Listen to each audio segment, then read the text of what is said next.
काव्य कला जनजागृती संस्था रजिस्ट्रार सानपाडा नवी मुंबई तर्फे राज्यस्तरीय खुली काव्यलेखन स्पर्धा पारितोषिक वितरण व राज्यस्तरीय पुरस्कार वितरण सोहळा 2024 सदर कार्यक्रमात सन्माननीय श्री प्रशांत पाटील यांना राज्यस्तरीय हिंदी भाषा रत्न पुरस्कार 2024 देऊन सन्मानित करण्यात आले। शालेय शिक्षणासोबतच अनेक उपक्रमात सहभागी होऊन विद्यार्थ्यांच्या कलागुणांना वाव मिळावा म्हणून डीआर हायस्कूल नंदुरबार मधील शिक्षक म्हणून प्रशांत पाटील कार्यरत आहेत। नेहमीच अग्रेसर राहून शाळेसाठी योगदान देत आहेत।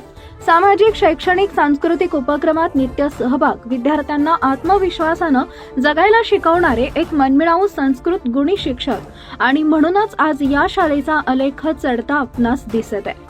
या संपूर्ण उपक्रमाची दखल पारस काव्य कला जनजागृती संस्था सानपाडा नवी मुंबईचे संस्थापक श्री मंगेश चांदिवले यांनी घेऊन अनेक मान्यवरांच्या हस्ते हा पुरस्कार प्रशांत पाटील यांना देण्यात आला।